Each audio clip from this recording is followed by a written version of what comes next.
Once again, I sat down to write that day's journal entry. With tears in my eyes, I started scribbling on the paper that I failed today. As I wrote these words down, tears from my eyes started rolling down and they fell on the diary. It had been a few weeks I was trying to work on myself, and I had been constantly failing to an extent where I started believing that maybe I can't do it. And it was time to prove myself wrong.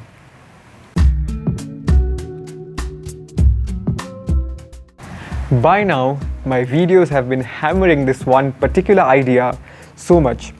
The idea that habits are the sole creator of our life. Our life is the sole result of our habits, and it does not depend on what we know and what we think we should do. Another thing about habits are that it is mostly unconscious. We execute them on autopilot mode and we aren't completely aware of them. And since we can manage only what we can measure and we can improve or alter only what we are aware of, we need to start behavior change by becoming more aware of our habits. The habits scorecard. Now, this is simply a list of all the habits that we execute in a day or just a part of a day. A habit scorecard makes our habits more visible. It gives us a chance to analyze our own habits and then improve it according to what we want out of our life. Once we have a list of our habits, we can choose which habits we don't want to execute and which habits we need to put in the habits list so that we can start executing them. So suppose I wake up in the morning and immediately grab my phone, then my habit scorecard will look something like this. I wake up, I grab my phone, then I get out of bed, then I brush, and then I drink water, and then I have my breakfast perhaps. So once you have the list, you are more aware of them because the habit scorecard makes it so much more visible. And then when I sit down to analyze, I will tell myself, wake up, immediately looking at my phone is not the best thing to do because it, of course, will waste my time. So I will remove that and then immediately start brushing and then drinking water, and perhaps even add in, after drinking water, I'll sit down for 5 minutes of meditation. So this is how a habits scorecard works. Another technique that works brilliantly well is the pointing and calling out technique. In this technique, we just point out and call out our habits, which makes it more conscious rather than unconscious. This is especially helpful when we are doing a bunch of tasks. Like when we are going out of our homes, then we can use the pointing and calling out technique to say, have I got my keys? Have I got my wallet? Have I got my phone? Have I got my bag? Have I got the bottle of water that I need to take? This can also be used for other techniques. Suppose I don't want to do a habit. I don't want to grab that packet of chips. Then I can tell myself that I am grabbing a packet of chips, which I should not. This makes the habit so much more conscious. Otherwise, we just grab it and we just eat it. We are so unaware of it. When we point and call out, we hear it, and then we are so much more aware that we can use our willpower to exert ourselves and pull ourselves away from the habit that we don't want to do. Another technique that works brilliantly, implementation intention. The cues or triggers or reminders present in the environment play the most key or the most important role in the formation and also the initiation of our habits. The most common cues or triggers are time and space. That is, at this time I'm going to do this, or at this space, this location, I do this. So time and space become a reminder for us that this habit needs to be executed.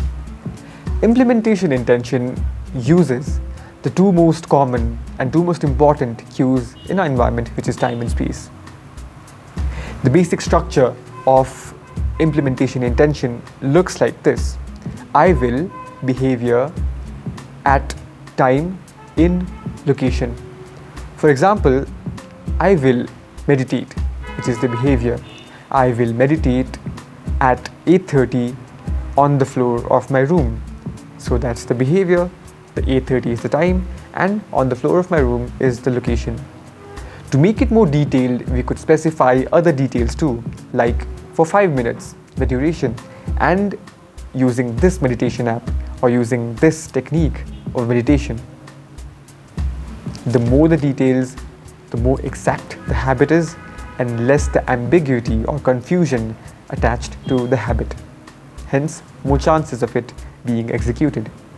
When we ignore the right technique of behavior change, we plan to fail. Some people try their entire life to improve, but because they're using the wrong technique, they constantly keep failing. They fail to such an extent that they start believing that they lack the discipline or the motivation to follow their purpose. Yet, the better explanation for this would be that clarity is what they lack.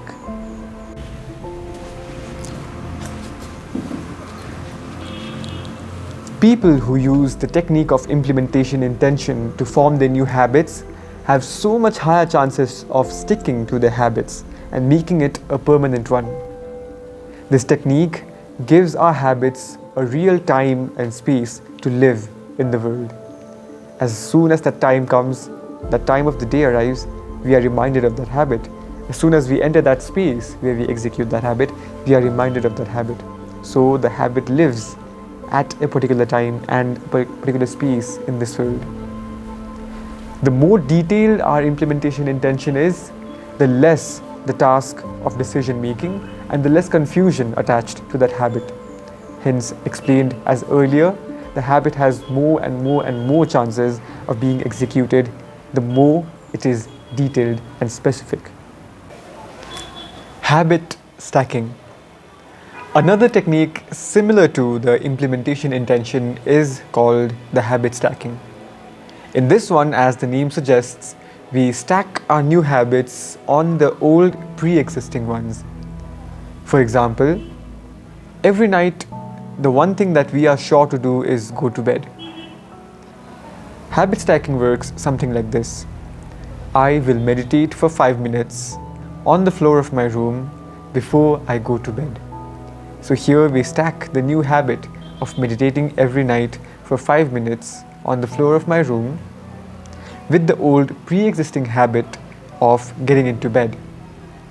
This could work for so many different habits that we want to develop.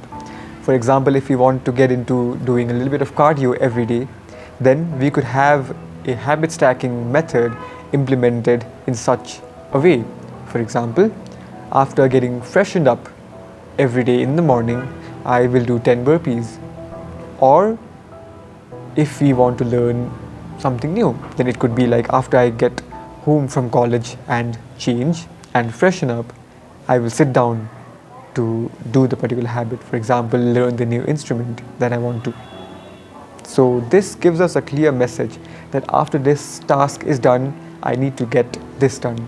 So as soon as you get freshened up, you exactly know what you need to do. You need to be in my room, play that instrument which I want to learn for the next 15 minutes. Environment design. For making sure that only the right cues trigger us to implement the right habits and the wrong ones don't, we need to pay special attention to our environment.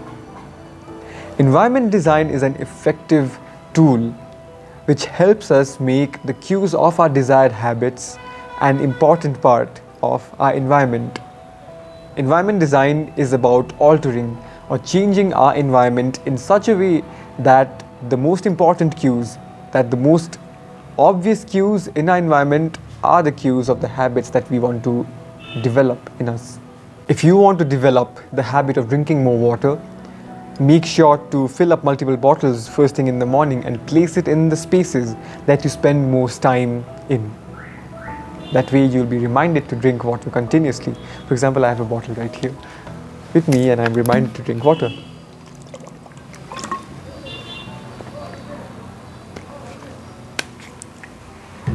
If you need to learn that new instrument that you just got, make sure to place it near you. Make sure to place it at the space you spend most time in and make sure it is ready to be played, not inside the cover or stuck, put in some corner of the room. Environment design is all about this.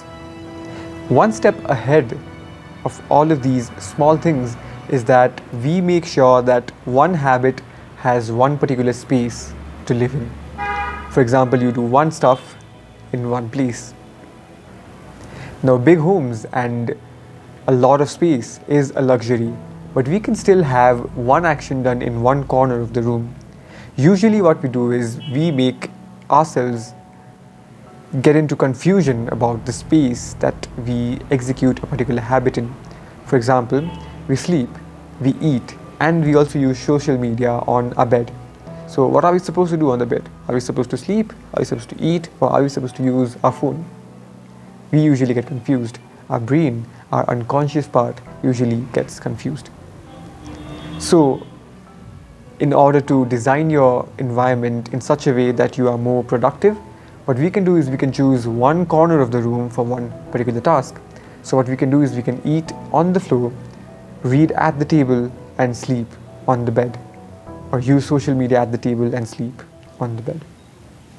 In this way, we can make our process of behavior change such a systematic one that we guarantee success even before we start upon it.